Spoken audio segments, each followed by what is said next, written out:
नमस्कार दोस्तों, पीएलटिक्स में आपका बहुत बहुत स्वागत है। दोस्तों आज की इस क्लास में सीटेट साइंस का प्रीवियस ईयर का क्वेश्चन पेपर लेकर आया हूं और यह क्वेश्चन पेपर 4 फरवरी 2023 परीक्षा का पूछा गया क्वेश्चन पेपर है। और इस क्वेश्चन पेपर के हम साइंस के 30 क्वेश्चंस को इस क्लास में सॉल्व करने वाले हैं। दोस्तों यदि आप चैनल पर नए हैं तो चैनल को सब्सक्राइब कीजिए, लाइक कीजिए, शेयर कीजिए। आइए शुरू करते हैं इस क्वेश्चन पेपर के क्वेश्चन नंबर 61 से। क्वेश्चन नंबर 61 है यहाँ पर।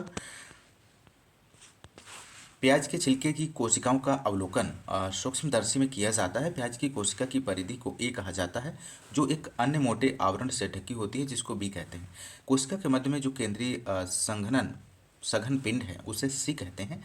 ए तथा सी के बीच जेलीनुमा पदार्थ को डी कहते हैं। ए बी सी तथा डी की पहचान कीजिए।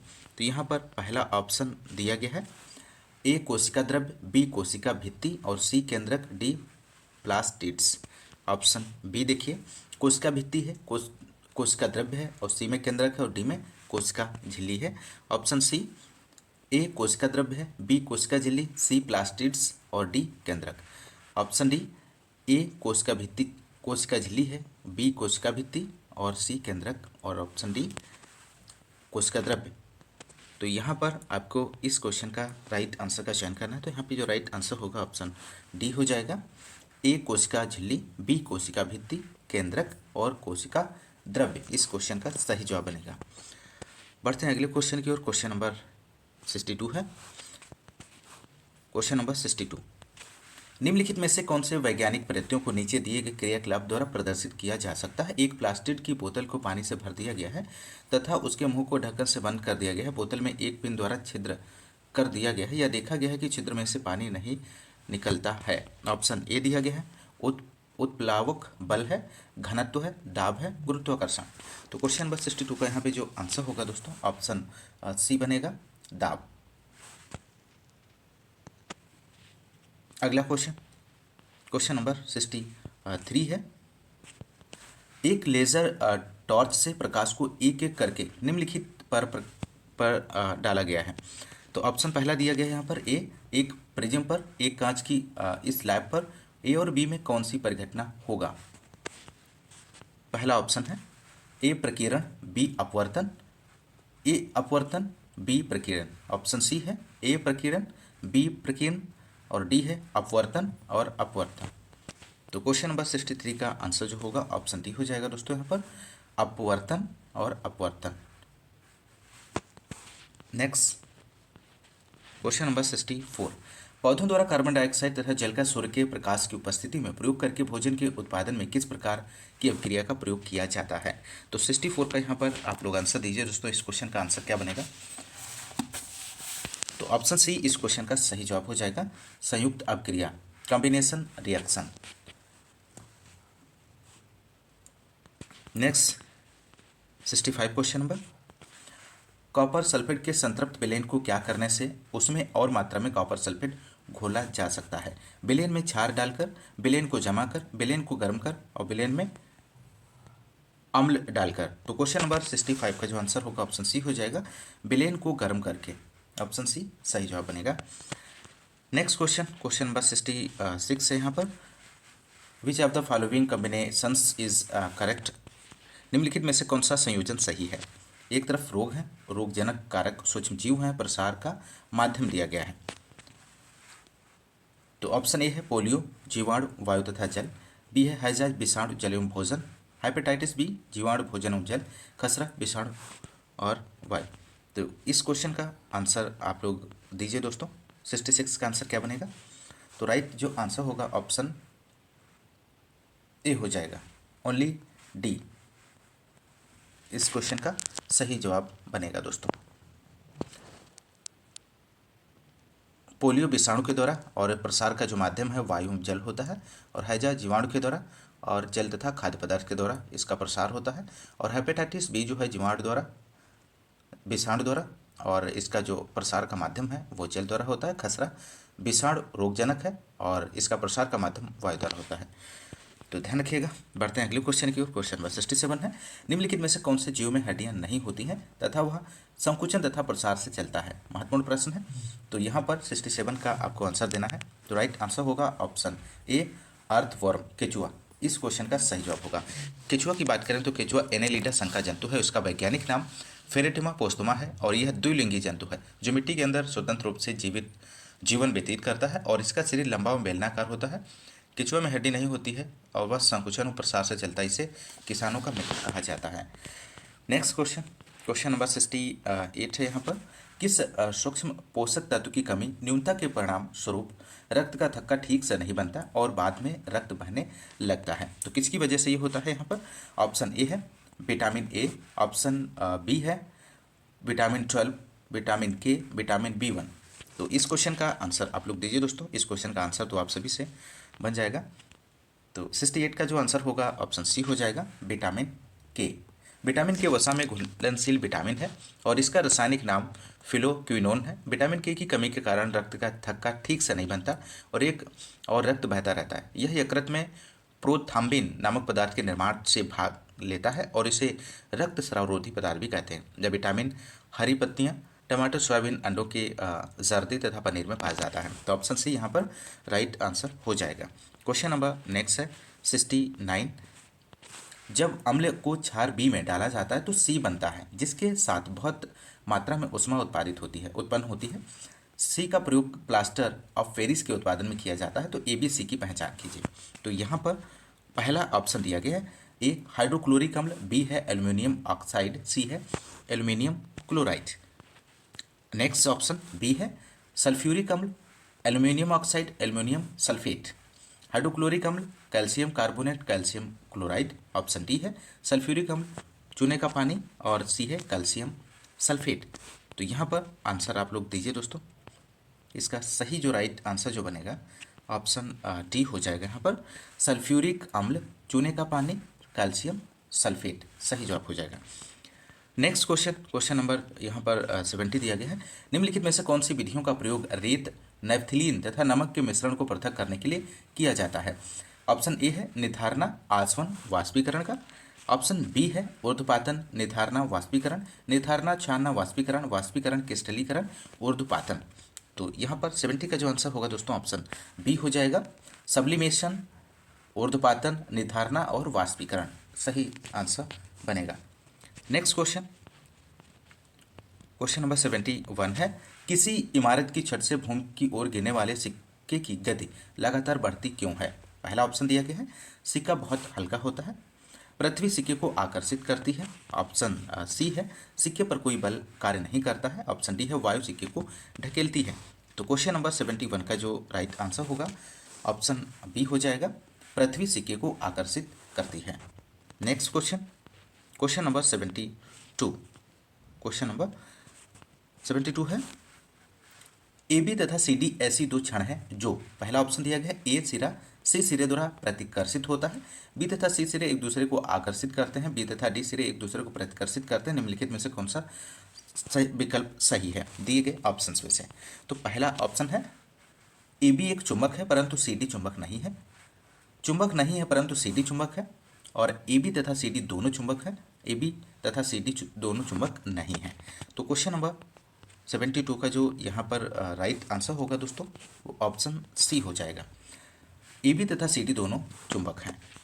नेक्स्ट क्वेश्चन, क्वेश्चन नंबर 73 है। निम्नलिखित में से किस अभिक्रिया के घटित होने की संभावना सबसे कम है? तो ऑप्शन ए यहाँ पर दिया गया है।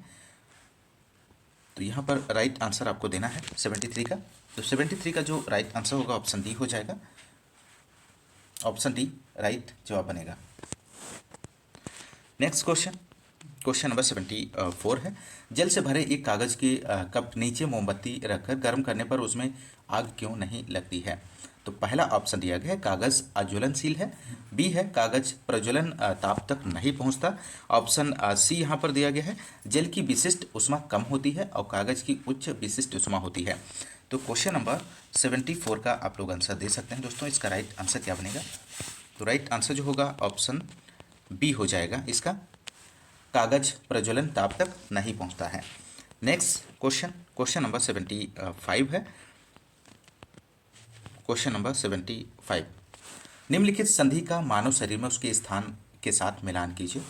यहाँ पर आपको मिलान करना है। पहला ऑप्शन दिया है कंदुक खलिका संधि, और बी है स्थिर संधि और सी है हिंज संधि। तो इन सभी का आपको मिलान करना है और डी में आधारित संधि दिया गया है। तो यहाँ पर जो राइट आंसर होगा ऑप्शन सी हो जाएगा। ए का सेकेंड, बी का थर्ड, सी का फर्स्ट और डी का फोर्थ इस क्वेश्चन का सही जवाब बनेगा। कंदु खलिका संधि का जो मिलान हो जाएगा बाजू तथा कंधे के बीच की संधि, और स्थिर संधि का जो मिलान होगा ऊपरी जबड़े तथा शेष सिर के बीच की संधि, और हिंज संधि का जो मिलान होगा वो कोहनी के आगे तथा पीछे की गति की संधि, और आधारित संधि का मिलान होगा वह संधि जहां गर्दन सिर से जुड़ती है। ध्यान रखिएगा, महत्वपूर्ण प्रश्न है। क्वेश्चन नंबर नेक्स्ट है 76। S1 दिया गया है, धातु ऑक्साइड सामान्यतः क्षारीय होते हैं। और S2 है, प्रकृति में विद्युत ऋणात्मक होने के कारण धातुएं ऑक्सीजन के साथ आसानी से अभिक्रिया करती हैं। नीचे दिए हुए दो कथनों S1 S2 पर विचार कीजिए तथा सही विकल्प का चुनाव कीजिए। ऑप्शन ए है यहाँ पर S1 तथा S2 दोनों सही हैं तथा S1 के लिए सही तर्क S2 है। ऑप्शन बी दिया गया है S1 तथा S2 दोनों सही हैं किंतु S1 के लिए सही तर्क S2 है। ऑप्शन सी है S1 तथा S1 सही है, S2 गलत है, और S1 तथा S2 दोनों गलत हैं। तो क्वेश्चन नंबर 76 का आंसर क्या बनेगा दोस्तों यहाँ पर? तो जो राइट आंसर होगा ऑप्शन डी हो जाएगा। S1 तथा S2 दोनों गलत हैं। धातु ऑक्साइड सामान्यतः क्षारीय होते हैं, परंतु ऐसा सदैव के लिए नहीं है। कुछ धातु ऑक्साइड क्षारीय या उभय धर्मी प्रकृति के होते हैं और उदासीनीकरण अभिक्रिया में क्षार के साथ लवण बनाते हैं। धातुएं विद्युत धनात्मक होती हैं क्योंकि वे इलेक्ट्रॉनों का त्याग करती हैं और धनावेशित आयन बनाती हैं, जैसे सोडियम है, कैल्शियम, मैग्नीशियम। तो यहाँ पर जो राइट आंसर होगा वो डी हो जाएगा। S1 और S2 दोनों गलत ऑप्शन है। अगला क्वेश्चन नंबर 77 है, एक वस्तु किसी द्रव में तैरती है तथा उसके आयतन का आधा उस द्रव में डूबा हुआ है, उस वस्तु पर लगने वाला उत्प्लावक बल कौन सा है? तो यहाँ पर इस क्वेश्चन का आंसर आपको देना है। इसका सही जवाब क्या बनेगा? तो राइट आंसर जो होगा ऑप्शन डी हो जाएगा, उसके भार के बराबर। किसी तरल में आंशिक या पूर्ण रूप से डूबी किसी वस्तु पर ऊपर की ओर लगने वाला बल उत्प्लावक बल कहा जाता है। जब कोई वस्तु किसी द्रव में तैरती है तथा उसके आयतन का आधा उस द्रव में डूबा हुआ है तो उस वस्तु पर लगने वाला उत्प्लावक बल उसके भार के बराबर होगा। नेक्स्ट क्वेश्चन नंबर 78 है, मछलियों के हृदय की संरचना के संदर्भ में निम्नलिखित में से कौन सा सही है? दिए गए ऑप्शंस में से आपको राइट विकल्प का चयन करना है। पहला ऑप्शन है एक चार कोष्ठी हृदय जिसमें एक आलिंद तथा एक निलय है। ऑप्शन बी है एक चार कोष्ठी हृदय जिसमें दो आलिंद तथा एक निलय है। ऑप्शन सी है एक चार कोष्ठी हृदय जिसमें दो आलिंद तथा दो निलय हैं, और एक द्विकोष्ठी हृदय जिसमें एक आलिंद तथा एक निलय है। तो इसका आंसर जो बनेगा दोस्तों 78 का ऑप्शन डी इस क्वेश्चन का राइट आंसर होगा। एक द्विकोष्ठी हृदय जिसमें एक आलिंद तथा एक निलय है। मछली की बात करें तो मछली जो है वो संघ कार्डेटा के मत्स्य वर्ग का जलीय जीव है जो लवणीय तथा मृदु जल में पाई जाती है। मछलियों का शरीर धारा रेखित तथा नौकाकार होता है। मछलियों का हृदय द्विकोष्ठी होता है जिसमें एक आलिंद तथा एक निलय होता है। और इसके अतिरिक्त बात करें तो मछलियां गिल्स के द्वारा शोषण करती हैं और इनके शरीर का ताप जल के ताप के साथ घटता बढ़ता रहता है, अर्थात मछलियां असमतापी होती हैं। तो बहुत ही महत्वपूर्ण जानकारी है, तो आप लोग ध्यान रखिएगा। अगला क्वेश्चन नंबर 79 है, एक साधारण पेंडुलम के बॉब को मध्य स्थिति में बाह्यतम स्थिति तक छोड़ा जाता है। तो बॉब की बाह्यतम स्थिति के संदर्भ में निम्नलिखित में से कौन सा सही है? तो पहला ऑप्शन दिया गया है विस्थापन शून्य है, बी है चाल अधिकतम है, चाल शून्य है, त्वरण अधिकतम है। तो यहाँ पर आंसर आप लोग दीजिए दोस्तों, क्या बनेगा यहाँ पर 79 का? तो राइट आंसर जो होगा ऑप्शन सी हो जाएगा, चाल शून्य है, स्पीड इज 0। एक साधारण पेंडुलम के बॉम्ब को मध्य स्थिति में बाह्यतम स्थिति तक छोड़ा जाता है। तो बॉम्ब की बाह्यतम स्थिति के संदर्भ में निम्नलिखित बातें सत्य होती हैं। उसका त्वरण अधिकतम होगा और उस पर कार्य करने वाला जो प्रत्यानयन बल है वो अधिकतम होगा।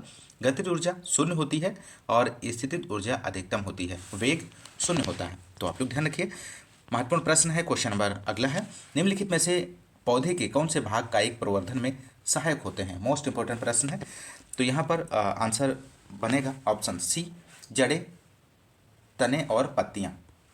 पौधे की जड़ें, तने तथा पत्तियां कायिक प्रवर्धन में सहायक होती हैं। प्रजनन की वह विधि जिसमें पौधे के कुछ भाग जैसे जड़, तना, पत्तियां उपयुक्त परिस्थितियों में विकसित होकर नया पौधा उत्पन्न करते हैं, कायिक प्रवर्धन कहलाता है।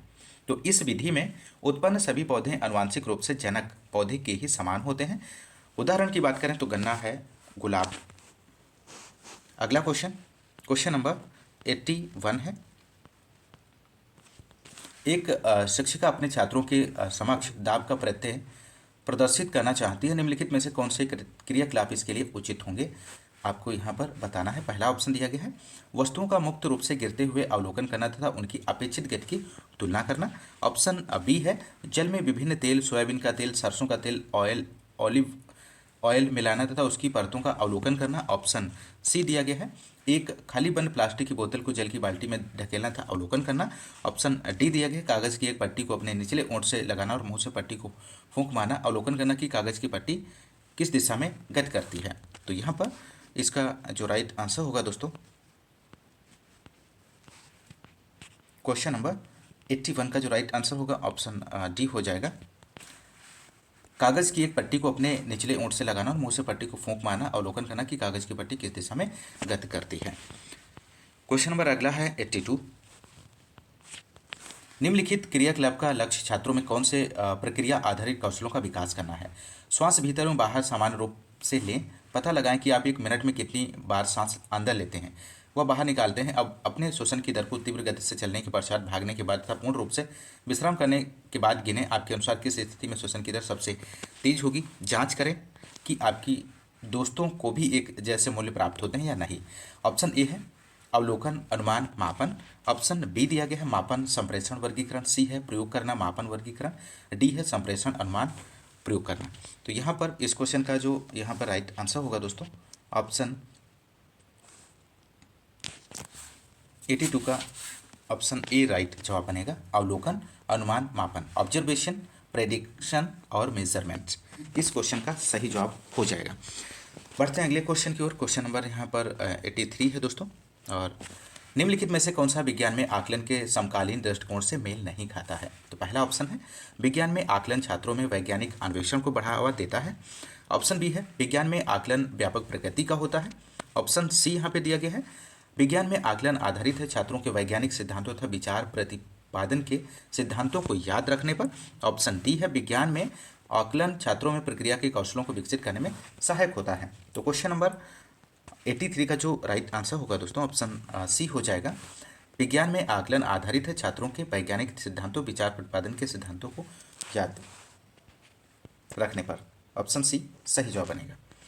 नेक्स्ट क्वेश्चन, क्वेश्चन नंबर 84 है। निम्नलिखित में से कौन से खुले अंत वाले प्रश्न हैं। पहला ऑप्शन दिया गया है, व्यक्त कीजिए कि किस प्रकार पशु जीवन वनोन्मूलन से प्रभावित होता है। क्या होगा यदि हमारे पास लकड़ी नहीं होगी। ऑप्शन सी है, वनोन्मूलन किस प्रकार वर्षा में कमी लाता है। ऑप्शन डी है, आपके क्षेत्र में कौन से कारक जैव विविधता को प्रभावित कर रहे हैं। तो यहाँ पर 84 का आंसर क्या बनेगा दोस्तों, तो राइट आंसर जो होगा ऑप्शन बी हो जाएगा। क्या होगा यदि हमारे पास लकड़ी नहीं होगी। तो ये जो प्रश्न है वो खुले अंत वाले प्रश्न होते हैं। खुले अंत वाले प्रश्न कौन से होते हैं, जिन प्रश्नों के एक से अधिक उत्तर होते हैं। तो दिए गए विकल्पों में से क्या होगा यदि हमारे पास लकड़ी नहीं होगी, खुले अंत वाला प्रश्न है, क्योंकि इसका उत्तर अलग अलग विद्यार्थियों द्वारा अलग अलग प्रकार से दिया जाएगा। और जिन प्रश्नों में केवल एक उत्तर हो सकता है उसे बंद अंत वाले प्रश्न कहते हैं, जैसे बहुविकल्पी प्रश्न। तो आप लोग ध्यान रखिएगा। क्वेश्चन नंबर 85 है दोस्तों। आप कक्षा 7th के छात्रों को विद्युतीय चालकता का प्रत्यय सिखाना चाहते हैं। आपके पास निम्नलिखित सामग्री है, रबड़, एक बल्ब के साथ खुला विद्युतीय परिपथ, धातु की पिन, डिस्टिल जल, नमक का घोल। इस प्रत्यय के छात्रों से परिचित कराने के लिए आप निम्नलिखित में से कौन सा अपनाएंगे। तो पहला ऑप्शन यहाँ पर दिया गया है, मैं श्यामपट्ट पर चालन का स्पष्ट अर्थ लिखूंगी एवं ध्यानपूर्वक अपने छात्रों को समझाऊंगी। इसके पश्चात क्रियाकलाप होगा यह पता लगाने के लिए कि वे कि कौन से पदार्थ सुचालक हैं। तो ऑप्शन बी यहाँ पे दिया गया है, मैं श्यामपट्ट पर पदार्थों की सूची लिखूंगी तथा छात्रों से उनका वर्गीकरण चालक कुचालक में करने के लिए कहूँगी। इसके पश्चात क्रियाकलाप द्वारा उनकी परिकल्पना की पुष्टि की जाएगी। ऑप्शन सी है, मैं प्रारंभ में अपने छात्रों से प्रत्येक पदार्थ को परिपथ पर रखकर उसका अन्वेषण कराऊंगी। पदार्थों का वर्गीकरण विद्युत के अच्छे व बुरे चालकों में करने के लिए छात्रों के अवलोकनों का आधार के रूप में प्रयोग करूंगी। तो ऑप्शन डी यहाँ पे दिया गया है, मैं क्रियाकलाप का प्रदर्शन करने के लिए प्रत्येक पदार्थ को परिपथ पर रखूंगी तथा छात्रों से कहूंगी कि वह अपने अवलोकनों को नोट करें। उसके बाद छात्रों को प्रोत्साहित किया जाएगा कि वे अपने अवलोकनों की पुष्टि पाठ्यपुस्तक से करें। तो यहाँ पर आपको सही विकल्प का चयन करना है, क्वेश्चन नंबर 85 का। तो 85 क्वेश्चन नंबर का जो राइट आंसर होगा ऑप्शन सी हो जाएगा दोस्तों। मैं प्रारंभ में अपने छात्रों से प्रत्येक पदार्थ को परिपथ पर रखकर उसका अन्वेषण कराऊंगी। पदार्थों का वर्गीकरण विद्युत के अच्छे व बुरे चालकों में करने के लिए अवलोकनों का आधार के रूप में प्रयोग करूंगी। तो ऑप्शन सी इस क्वेश्चन का सही जवाब बनेगा। अगला क्वेश्चन, क्वेश्चन नंबर 86 है यहाँ पर। विज्ञान की एक कक्षा में शिक्षार्थियों को प्रश्न पूछने के लिए प्रोत्साहित करने के लिए निम्नलिखित में से कौन सी योजनाएं प्रयुक्त की जा सकती हैं। तो पहला ऑप्शन दिया गया है विद्यार्थियों के प्रश्नों को रुचिकर, उत्तम इत्यादि बताना और कहना। ऑप्शन बी है सभी शिक्षार्थियों को अपने आप को व्यक्त करने के अवसर प्रदान करना। ऑप्शन सी है विद्यार्थियों के प्रश्नों का तत्काल उत्तर देना। ऑप्शन डी है शिक्षार्थियों को उत्तरों की नहीं बल्कि प्रश्नों की गुणवत्ता पर भी जांचना। तो यहाँ पर राइट आंसर जो होगा ऑप्शन डी हो जाएगा। ए बी और डी इस क्वेश्चन का सही जवाब बनेगा। नेक्स्ट क्वेश्चन 87 क्वेश्चन नंबर, विज्ञान के विषय में निम्नलिखित में से कौन सा सही है। Which of the following statement is true about science. तो साइंस के बारे में कौन सी बात सही दी गई है आपको बताना है। तो पहला ऑप्शन दिया गया है वैज्ञानिक ज्ञान को बढ़ाने के लिए प्रयोग करना प्रस्तुत कर प्रमुख रास्ता है। ऑप्शन बी है विचारों का समर्थन एवं परिष्कृत करने के लिए प्रयोगाश्रित प्रमाणों का प्रयोग किया जाता है। ऑप्शन सी दिया गया है ध्यानपूर्वक एकत्र किए गए प्रमाणों के लिए फलस्वरूप निश्चित ज्ञान प्राप्त होता है और यथार्थता के लिए सदैव वैज्ञानिक निष्कर्षों का प्रावलोकन किया जाता है। तो यहाँ पर इस क्वेश्चन का आंसर जो बनेगा दोस्तों ऑप्शन बी हो जाएगा। विचारों का समर्थन एवं परिष्कृत करने के लिए प्रयोगाश्रित प्रमाणों का प्रयोग किया जाता है। नेक्स्ट क्वेश्चन, क्वेश्चन नंबर 88 यहाँ पर दिया गया है। कक्षा 7 की विज्ञान की एनसीईआरटी पाठ्य के निम्नलिखित उदाहरण पर विचार कीजिए। अंग्रेज चिकित्सक विलियम हार्वे ईस्वी 1578 से 1657 ने रक्त के परिसंचरण की खोज की। उन दिनों में समकालीन राय थी कि रक्त शरीर की नलिकाओं में आगे पीछे घूमता है। उनके विचारों के लिए हार्वे का मजाक उड़ाया गया तथा उन्हें सर्कुलेटर बुलाया गया। उन्होंने अपने अधिकांश मरीज खो दिए, तथापि उनकी मृत्यु से पूर्व परिसंचरण के बारे में हार्वे के वैज्ञानिक विचार को सामान्य रूप से एक जैविकी तथ्य की स्वीकृति मिल गई। उपयुक्त में विज्ञान की प्रकृति के बारे में कौन से पहलू प्रदर्शित होंगे। तो पहला पहलू यहाँ पर दिया गया है विज्ञान प्रयोगाचित प्रमाणों पर आधारित है, विज्ञान प्रायोगिक है, विज्ञान वास्तविक और मूल्य उदासीन है, विज्ञान सामाजिक है, सांस्कृतिक रूप से अंतः स्थापित है। तो इस क्वेश्चन का यहाँ पर जो राइट आंसर होगा दोस्तों ऑप्शन डी हो जाएगा। बी ए डी इस क्वेश्चन का सही जवाब बनेगा। विज्ञान प्रयोगाचित प्रमाणों पर आधारित है, विज्ञान प्रायोगिक है और विज्ञान सामाजिक और सांस्कृतिक रूप से अंतः स्थापित है। इसका सही आंसर हो जाएगा। नेक्स्ट क्वेश्चन, क्वेश्चन नंबर 89 है। निम्नलिखित में से कौन सा प्रभाव है। इनमें से ऑप्शन पहला दिया गया है जलीय पौधे की पत्तियां मोम जैसे आवरण से ढकी होती हैं। ऑप्शन बी है एक आरोही पौधे की धागे जैसी घुमावदार संरचना होती है जो तने से निकलती है। ऑप्शन सी है रेगिस्तानी पौधे की छोटे आकार की पत्तियां जल की छेद को कम करने में सहायक होती हैं। जलीय पौधे की पत्तियां जल में तैरती हैं और झुक जाती हैं। तो क्वेश्चन नंबर 89 का आंसर क्या बनेगा दोस्तों यहाँ पर। तो 89 का जो आंसर होगा दोस्तों ऑप्शन सी हो जाएगा। रेगिस्तानी पौधे की छोटे आकार की पत्तियां जल की छत को कम करने में सहायक होती हैं। नेक्स्ट क्वेश्चन और अंतिम क्वेश्चन है इस क्वेश्चन पेपर का साइंस का। निम्नलिखित कथनों को पढ़िए और सही विकल्प का चयन कीजिए। S1 यहाँ पर दिया गया समाज के लिए विज्ञान सर्वदा लाभकारी है। S2 है विज्ञान में प्रगति से प्रकाशीय और इलेक्ट्रॉनिक युक्तियों के साथ साथ कंप्यूटर और दूरसंचार तकनीकियों का भी आविष्कार हुआ है। तो पहला ऑप्शन दिया गया है S1 और S2 दोनों सत्य हैं और S1 की S2 सही व्याख्या है। बी है S1 और S2 दोनों सत्य है किंतु S1 की S2 सही व्याख्या नहीं है। S1 सत्य है, S2 गलत है। डी S1 गलत है किंतु S2 सत्य है। तो क्वेश्चन नंबर 90 का जो आंसर होगा ऑप्शन डी हो जाएगा यहाँ पे दोस्तों। S1 गलत है किंतु S2 सत्य है। विज्ञान समाज के लिए सर्वदा लाभकारी नहीं होते हैं। विज्ञान में अपने लाभ में साथ साथ हानियाँ भी हैं। तो कथन S1 असत्य है और विज्ञान में प्रगति से प्रकाशीय और इलेक्ट्रॉनिक युक्तियों के साथ साथ कंप्यूटर और दूरसंचार तकनीकी का भी आविष्कार हुआ है। तो S2 जो है यहाँ पर सत्य हो जाएगा। तो दोस्तों ये रहे साइंस के 30 क्वेश्चंस को आपने सॉल्व किया। दोस्तों यदि आपको क्लास पसंद आ रही है तो क्लास को ज़्यादा से ज़्यादा लाइक और शेयर करना मत भूलिएगा और चैनल पे यदि आप नए हैं तो चैनल को सब्सक्राइब जरूर कीजिएगा। और इसी तरह आप लोग हमारे चैनल के माध्यम से 2023 साइंस के सभी क्वेश्चन पेपर को इस चैनल के माध्यम से आपको प्रोवाइड किए जाते रहेंगे। आप लोग देखते रहिएगा तो सॉल्व करते रहिए। मिलते हैं नेक्स्ट क्लास में, तब तक के लिए नमस्कार, जय हिंद, धन्यवाद।